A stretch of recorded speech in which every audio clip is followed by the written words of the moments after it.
صرف ایک کو جان کے یہ کہہ کر کے خدا واحد ہے، اس سے نجات تو نہیں ہوتی۔ یہ تو اس کی ایک خوبی ہے جو انبیاء کی معرفت ہمیں پتہ چلی کہ وہ ایک ہے، اس کا کوئی شریک نہیں، کہ اس کا دوسرا نہیں جو اس کی قدرت طاقت بانٹے، یا دو تین چار نہیں، چلو ایک ہے۔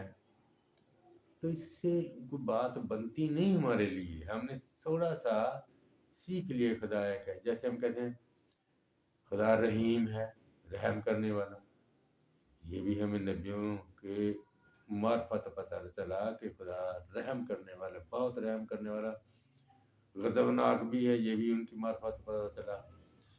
رحیم اتنا ہے کہ نبی بتاتا ہے یعقوب رسول کہ اس کا رحم اس کے انصاف پر بھی غالب آتا ہے۔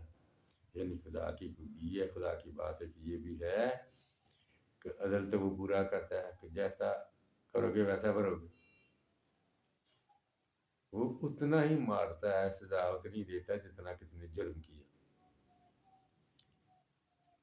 بندے تو پھر سارے سزا کے لائق ہوئے، لیکن وہ نبی بتاتا ہے، جیسے نبی کو معلوم تھا خدا ان کی معرفت، کہ اس کا جو رحم ہے یہ اس کی عدالت پہ بھی غالب آ جاتا ہے، یعنی جو اس نے عدل کر کے سزا دینی تھی اس پہ بھی غالب ہو جاتا ہے۔ اس کی مثال ہم سمجھیں کہ باپ آدم نے گناہ کیا، سزا کے لائق گناہ کیا، لیکن جب اس نے اپنا عذر پیش کیا باپ آدم نے، تو خدا نے رحم کیا، گویا انہوں نے رحم کی اپیل کی کہ ہم تو یہ نہیں کرنا چاہتے، ابلیس نے ہمیں بہکایا۔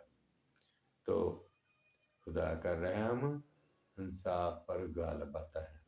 یہ باتیں جو ہم سیکھتے ہیں، اور تھوڑی ایک باتیں ہوں گی چند ایک جو اچھے القاب ہیں خدا کے، رحیم، کریم، ازل سے ابدی ہے، کبھی ختم نہ ہوگا، اول اور آخر، الفا اور اومیگا، یہی باتیں ہیں۔ آسمان اور زمین کا خالق اور مالک، سب چیزیں اس کے وسیلہ سے پیدا ہوتی ہیں، اور اس کی مرضی کے بغیر کا پتہ بھی نہیں ہل سکتا۔ سب باتیں ٹھیک ہے، سچی ہیں، انبیاء کی معرفت ہمیں معلوم ہوئی، اسی سے دعا کرتے ہیں یہ بھی انبیاء کی معرفت معلوم ہوا۔ لیکن خدا کی باتیں اس سے بھی زیادہ ہیں، جو کہ ہم انسان اتنی قدرت رکھ ہی نہیں سکتے کہ اس کو سمجھے۔ اور یہ بات مسیح خداوند نے کہی، متی کی انجیل 16 باب 16 آیت میں کہتا ہے کہ یہ بات 16 باب میں بھی کہتا ہے اور طرح کی بات، لیکن یہ 11 باب کی 27 آیت میں یہ کہتا ہے بیٹے کو کوئی نہیں جانتا سوا باپ کے، بیٹے کو کوئی نہیں جانتا اور سوا باپ کے، اور باپ کو کوئی نہیں جانتا سوا بیٹے کے، یعنی صرف باپ بیٹا ہی ایک دوسرے کو جانتے ہیں، اور سوا اس کے جس پر بیٹا اسے ظاہر کرے، یعنی بیٹا جس پر خدا کو ظاہر کرے گا وہی خدا کو جان سکتا ہے۔ واحد کی ہم بات کرتے ہیں، خدا واحد ہے، تو یعقوب رسول سمجھاتا ہے کہ خدا کو واحد کہہ دینے سے بات نہیں بنتی کہ نجات مل جائے گی۔ وہ اپنے دوسرے باب میں کہتے پہلے باب میں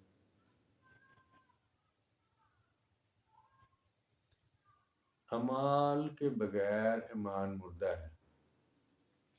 تو کہتا ہے کہ خدا ایک ہی ہے، خیر اچھا کرتا ہے، شیاطین بھی ایمان رکھتے اور تھر تھراتے ہیں، یعنی شیاطین کا ایمان بھی یہی ہے کہ خدا ایک ہی ہے۔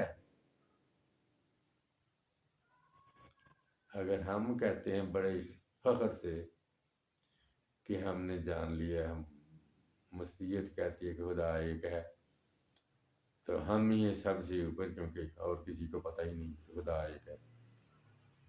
اس کے پہلی بات تو پتہ ہونے سے فرق کیا پڑتا ہے؟ خدا کو کیا فرق پڑتا ہے اور بندے کو کیا فرق پڑتا ہے؟ معمولی فرق، صرف خدا کا تھوڑا سا پتہ ہی چلا. لیکن مسیحیوں سے پہلے یہودی بھی ایسے ہی کہتے ہیں، وہ بھی خدا کو ایک ہی مانتے ہیں کہ خدا واحد ہے.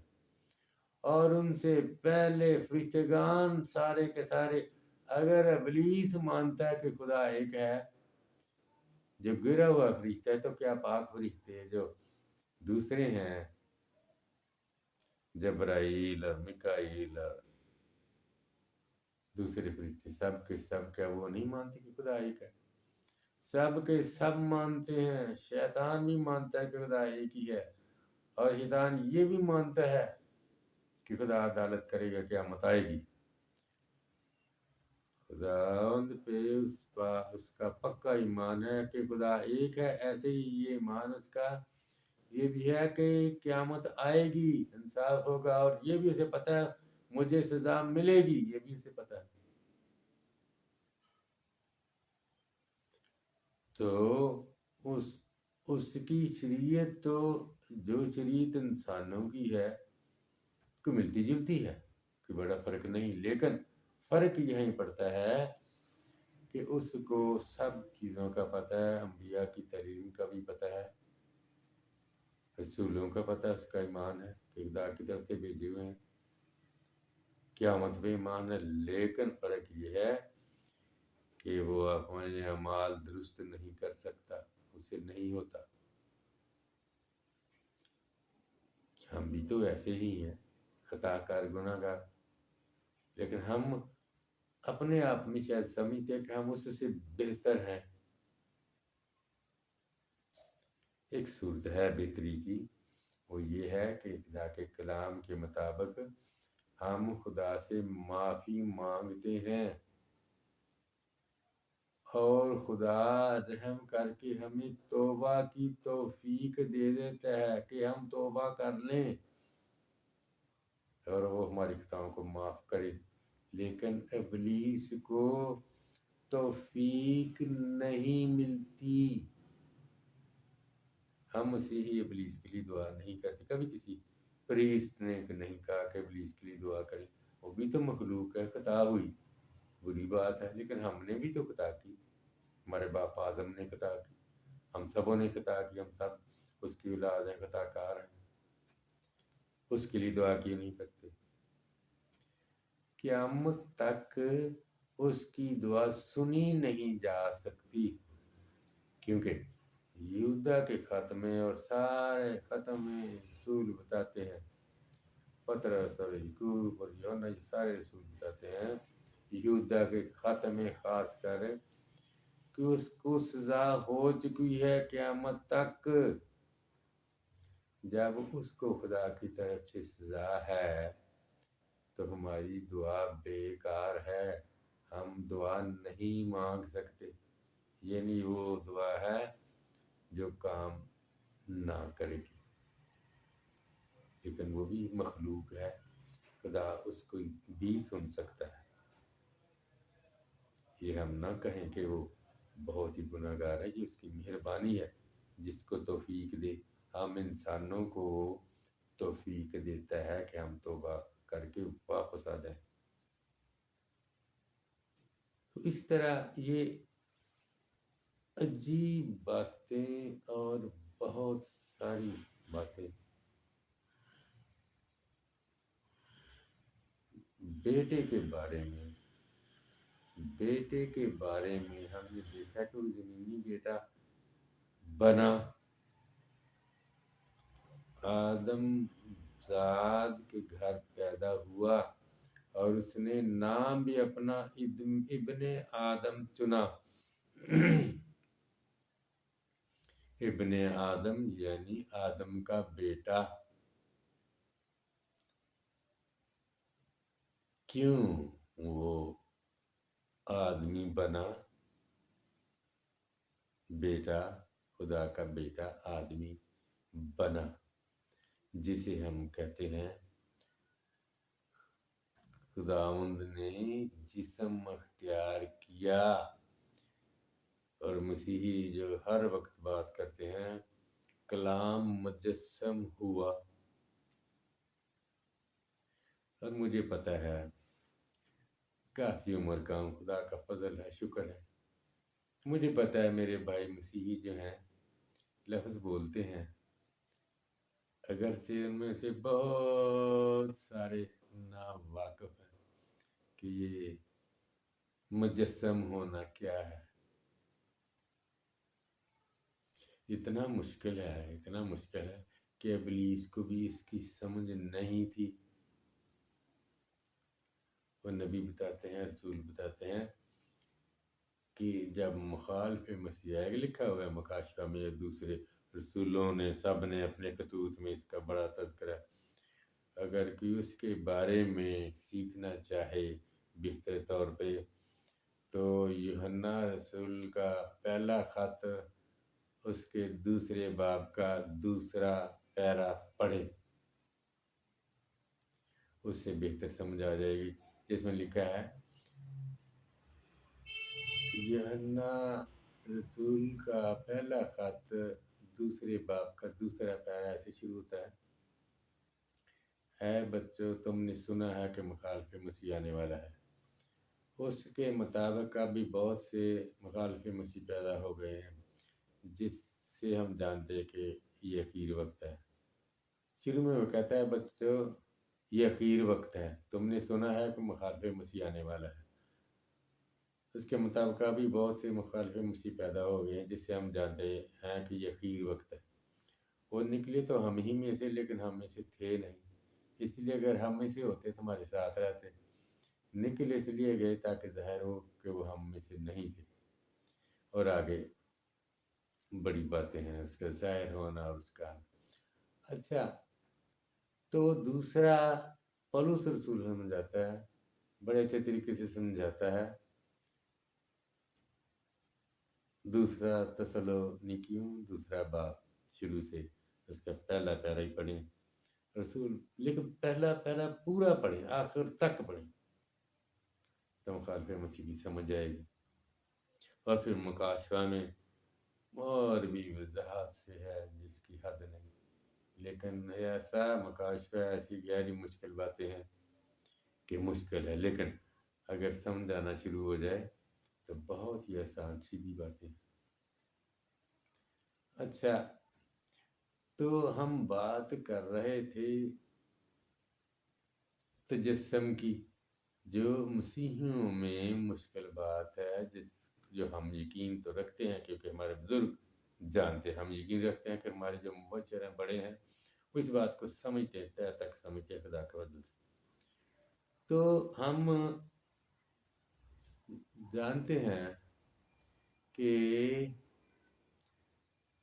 باغ عدن میں جب عدالت لگی، باپ آدم نے اپنا عذر پیش کیا، اما ہوا نے بھی کیا، خدا نے ان کو سزا دی دونوں کو، باپ آدم کو سزا دی کہ تو سر سے لے کر پاؤں تک تیرا پسینہ بہے گا تو روزی کمائے کے کھائے گا، اور اما ہوا کو سزا دی کہ تو درد سے بچے پیدا کرے گی، دونوں کی سزا دی، دونوں نے مان لی۔ ابلیس چپکے سے چلا گیا گستاخانہ طور پر، کیونکہ اتنے بڑے سے جانا، کوئی بات نہ کرنا، اس سے نہ مانگنا بھی گستاخی ہے۔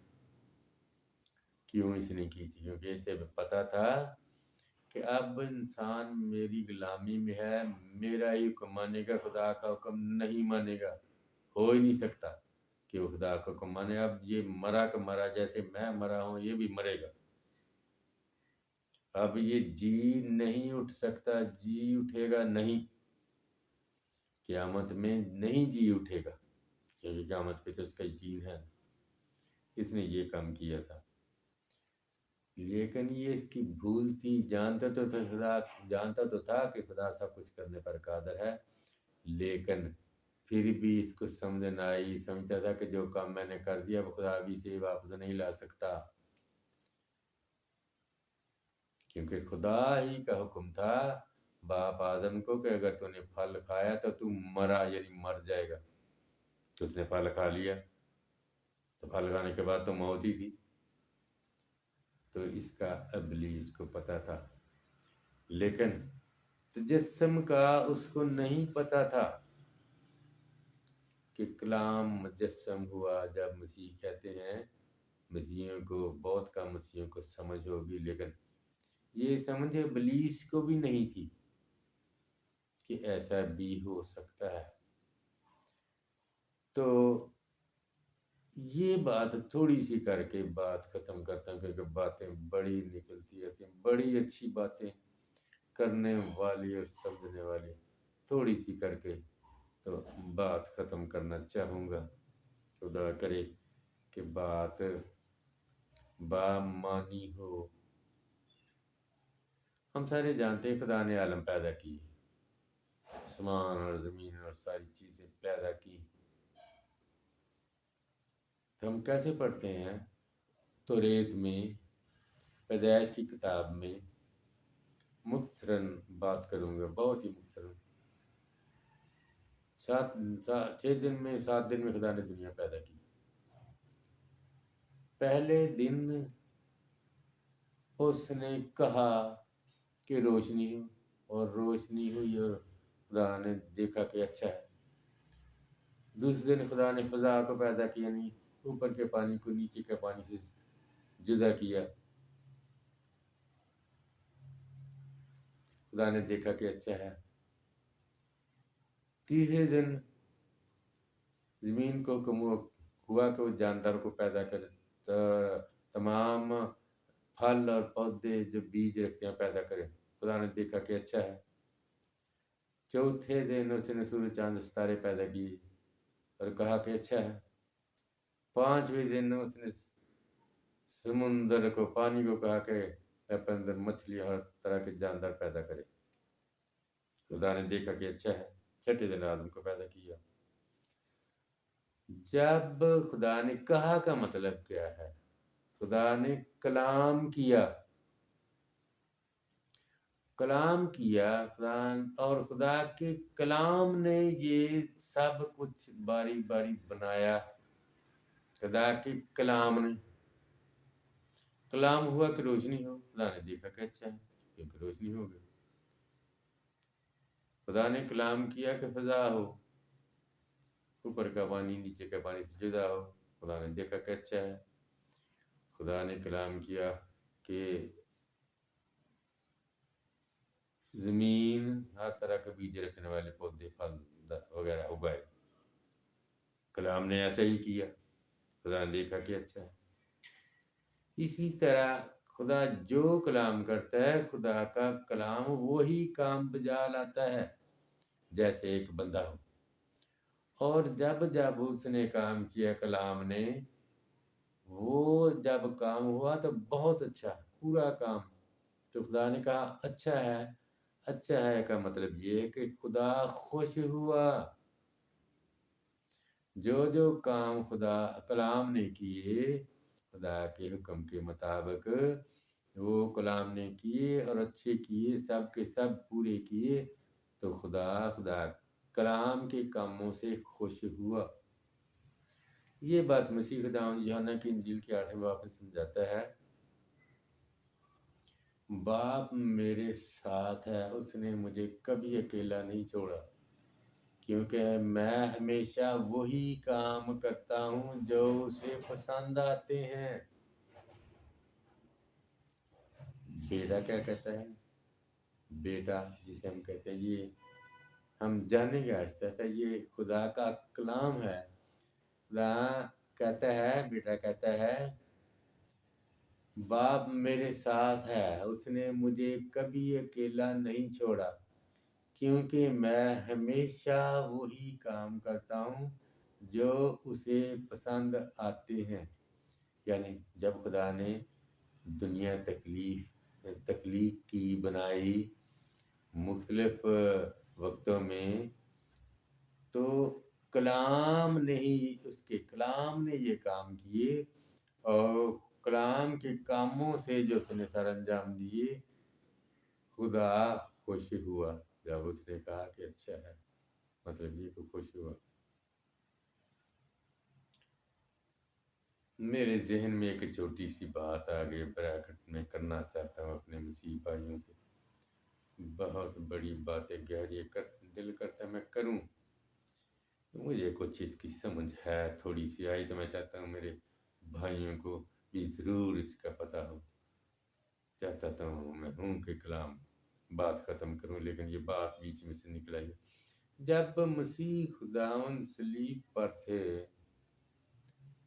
تو وہاں کہتا ہے، مسیح نے کہا، آئے باپ تو نے مجھے کیوں چھوڑ دیا؟ تو ہمارے کئی بھائی یہ تجربہ کرتے ہیں، اپنی تشریح کرتے ہیں اس بات کی کہ اے خدا تو نے مجھے کیوں چھوڑ دیا؟ اس لیے کہتے ہیں کہ کیونکہ خدا نے اشعیاء نبی کے مطابق اور دوسرے انبیاء کے مطابق خدا نے ساری بدکاری اس پر لاد دی، سارے گناہ اس پر لاد دیے، کیونکہ اس وقت مسیح نے سب انسانوں کے گناہ اپنے اوپر اٹھائے ہوئے تھے اور وہ بہت زیادہ تھے، اور کیونکہ خدا گناہ کو پسند نہیں کرتا، اس لیے خدا نے اپنا چہرہ وقتی طور پر دوسری طرف کر لیا تھا۔ خدا کہتے ہیں خدا گناہ کو دیکھ نہیں سکتا، اس لیے اس نے اپنا چہرہ مسیح سے دوسری طرف پھیر لیا تھا۔ بھائی غور کریں میرے مسیح بھائیوں، کوئی تشریح کوئی ڈھنگ کی کرنی چاہیے پاک کلام کے مطابق۔ پہلے ہم دیکھ چکے ہیں کہ مسیح کہتا ہے میں ہمیشہ وہی کام کرتا ہوں جو اسے پسند آتے ہیں، باپ نے مجھے کبھی اکیلا نہیں چھوڑا، کیونکہ میں ہمیشہ وہی کام کرتا ہوں جو اسے پسند آتے ہیں، یوحنا کی انجیل کے 8ویں باب میں۔ اور گناہ اتنے اس نے اٹھائے ہوئے تھے، کتنے ہوں گے؟ کوئی ایک بندہ 5 سے 3 من اٹھا سکتا ہے، شاید 100 کلو گرام اٹھا لے گا، اس سے زیادہ ہوں گے جب مسیح اٹھا نہیں سکتا تھا یا اس نے بڑی مشکل سے اٹھائے ہوئے تھے۔ کئی بورے کئی ٹن ہوں گے گناہوں کے، بڑے ہی زیادہ ہوں گے جو خدا کو ناپسند ہوئے۔ بات کرتے ہیں اس پہ، یہ میں اس لیے اس طرح سے بات کرتا ہوں کہ بات کو ہم ذرا غور سے دبا کر سمجھ لیں سوال کو اور مشکل کو، تاکہ اس کا پاک کلام میں سے جواب ڈھونڈیں۔ گناہ ہے کیا؟ پہلے تو یہ دیکھتے ہیں جو ان کے مطابق مسیح نے اٹھائے ہوئے تھے سارے بوروں کے بورے۔ یوحنا کے خط میں، پہلے خط کے 3 باب میں اس کی بابت لکھتا ہے، وہ کہتا ہے اے عزیزو اس وقت ہم خدا کے فرزند ہیں اور اب تک یہ ظاہر نہیں ہوا کہ کیا کچھ ہوں گے، اتنا جانتے ہیں کہ جب وہ ظاہر ہوگا تو ہم بھی اس کی مانند ہوں گے، کیونکہ اس کو ویسا ہی دیکھیں گے جیسا وہ ہے۔ جو کوئی سے یہ امید رکھتا ہے اپنے کو ویسا ہی پاک کرتا ہے جیسا وہ پاک ہے۔ جو گناہ کرتا ہے وہ شرع کی مخالفت کرتا ہے، اور گناہ شرع کی مخالفت ہی ہے۔ جو گناہ کرتا ہے وہ شرع کی مخالفت کرتا ہے، اور گناہ شرع کی مخالفت ہی ہے۔ یعنی شرع کیا ہے؟ شرع کا مطلب ہے شریعت۔ شریعت کا کیا مطلب ہے؟ خدا کے احکام جو نبی موسیٰ کو پہاڑ پر ملے۔ خدا کے حکموں کو جو نہ ماننے وہ گناہ کرتا ہے۔ تو گناہ کیا ہوا؟ نافرمانی۔ تو گناہ گار کون ہے؟ خدا کا نافرمان۔ نافرمان ہے، بندہ ہی ہے، تو یاد رکھیں ہم اس پہ نافرمان پہ یعنی اس گناہ گار پہ کبھی فتویٰ مت لگائیں، کہیں منہ سے کہ یہ جہنمی ہے، یہ دوزخ میں جائے گا۔ یہ خدا جانتا ہے، اس کا کام ہے کہ کون دوزخ میں جائے گا کون نہیں جائے گا۔ تو یہ گناہ گار کون ہے؟ نافرمان۔ جیسے مسیح پڑھتے ہیں اپنے کلام میں، پاک کلام میں، جو نافرمان بیٹا تھا وہ چلا گیا اپنا باپ سے حصہ لے کے، چلا گیا تو اپنا مال کسبیوں میں اٹھایا، اپنے خراب کیا، صرف کیا، ادھر ادھر ضائع کیا، اور پھر خدا سے ہدایت پا کر توبہ کر کے گھر واپس آیا اور اپنے باپ سے اور خدا سے معافی مانگی اور اپنے باپ کی فرمان برداری کرنے لگا۔ یہ مصرف بیٹے کی تمثیل مسیح بہت جانتے ہیں۔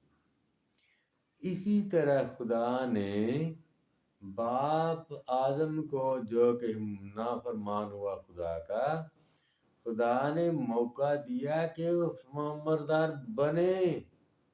اس نے مسیح خداوند کو بھیجا کہ وہ اس کو خدا کا فرمانبردار بننے میں مدد کرے۔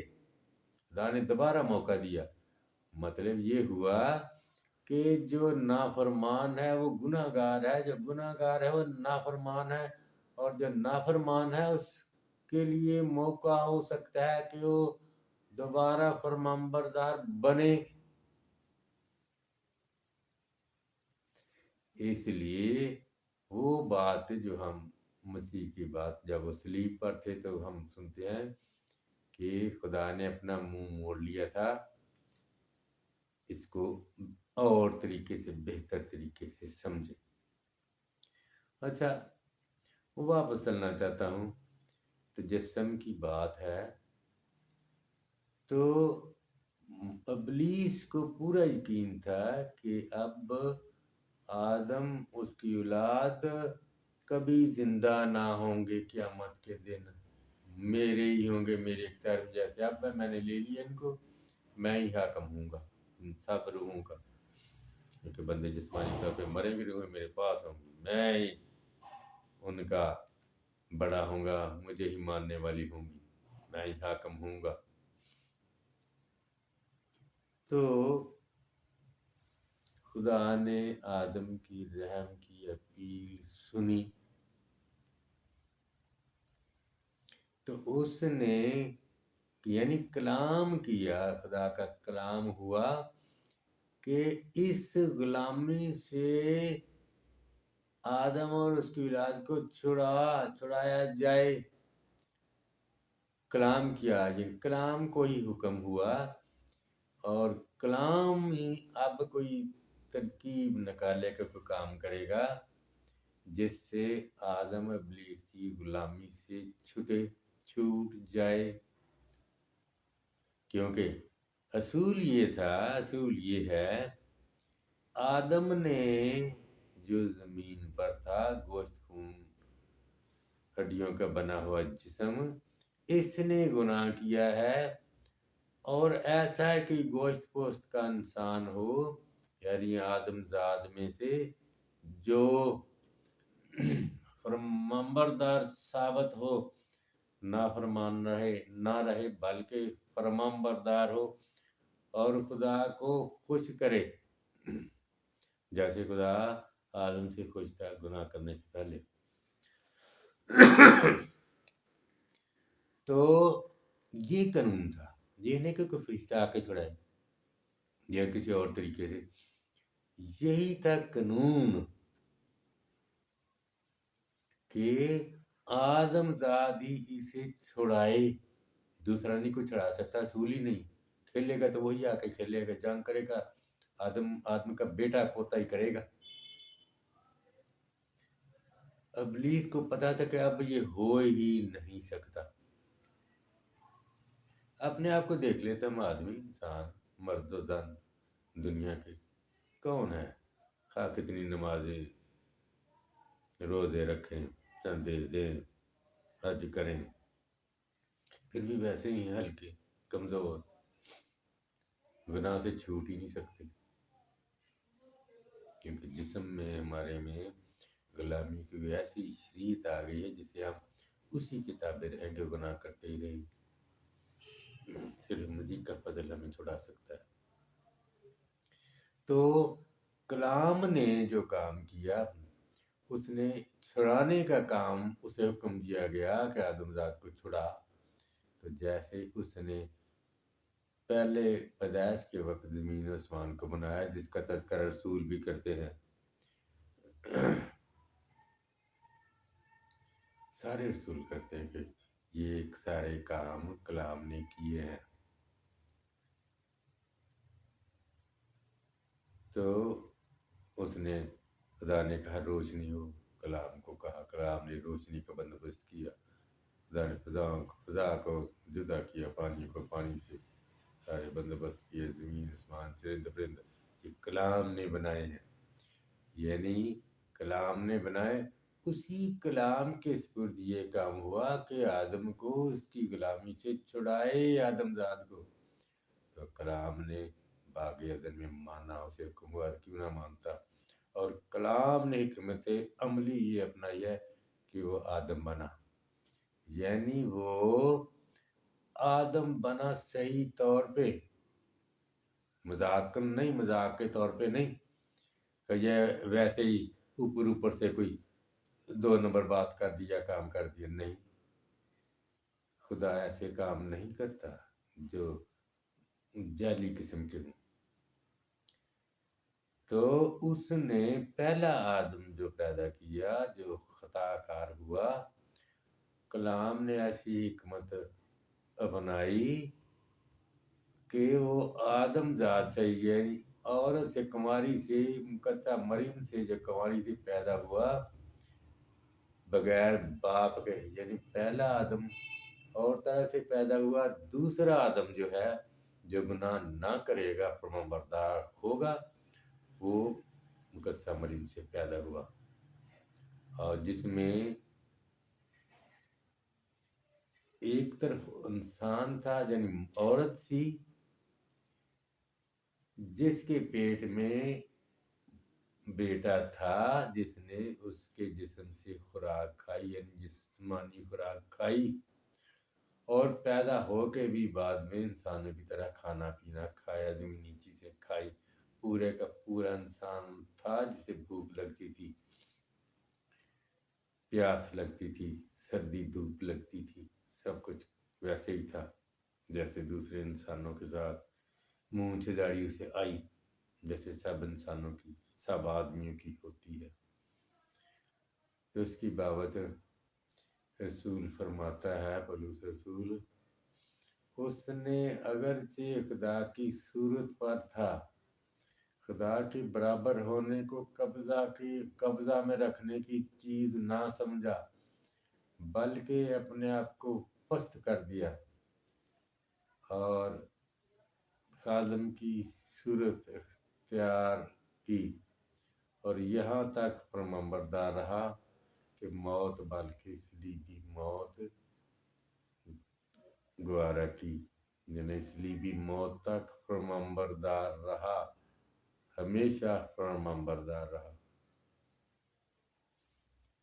صلیبی موت کا مطلب یہ ہے، مسیح کو پتہ تھا کہ میں ایسے مروں گا، پھر بھی اس نے تکلیف گوارا کی، برداشت کی. اور جس بندے کو پورا پتہ کہ میں ایسے مروں گا، اس کی اذیت 1000 گنا زیادہ ہوتی ہے. اور اس کلام کے بارے میں جو ہم کہتے ہیں کہ ایک شخص ہے جو خدا کے سارے کام کرتا ہے، عشاء نبی اپنے 55 باب کے آخر میں کہتا ہے، عشاء کا صحیفہ 55 باب آخر میں، جیسے آسمان سے بارش ہوتی ہے، برف پڑتی ہے اور پھر وہاں واپس نہیں جاتی، بلکہ زمین کو سیراب کرتی ہے اور اس کی روزی اور شادابی کا باعث ہوتی ہے، تاکہ کھانے والے کو خوراک اور بونے والے کو بیج دے.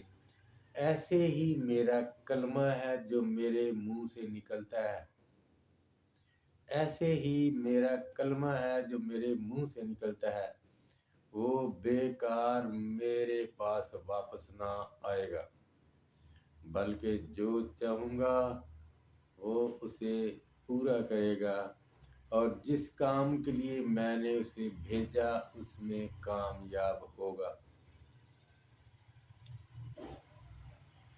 بڑی وضاحت کے ساتھ شاعر نبی نے بات سمجھائی ہے خدا کے کلمے کی بابت، کلام کی بابت جو خدا کرتا ہے اور پورا ہوتا ہے۔ خدا نے بات کی اور پوری نہ ہو، یہ ہو کیسے سکتا ہے؟ اس کا کلام ہر طرح کی پوری قدرت رکھتا ہے۔ کیا کہتا ہے پھر دیکھتے ہیں۔ نبی کہتا ہے، شاعر نبی، ایسا ہی میرا کلمہ ہے جو میرے منہ سے نکلتا ہے، وہ بیکار میرے پاس واپس نہ آئے گا، بلکہ جو میں چاہوں گا اسے پورا کرے گا، اور جس کام کے لیے میں نے اسے بھیجا اس میں کامیاب ہوگا۔ نبی ایسے سمجھاتا ہے جیسے اس کا کلمہ کوئی شخص ہو، شخص کی طرح ہو، اسی طرح کام کرتا ہے اس کا کلمہ۔ اور کلام مجسم ہوا، اور اس کلام نے جو خدا نے باغ عدن میں کیا تھا یہ کلام مجسم ہوا۔ اسی کو مسیح کہتے ہیں کہ آدم کو غلامی سے چھڑانے کے لیے کلام نے جو بدن اختیار کیا، جو آدم بنا، وہ مسیح ہے، اس کام کے لیے مسح کیا ہوا، یعنی اس کام کے لیے، مخلصی کے لیے، نجات دینے کے لیے مخصوص کیا ہوا۔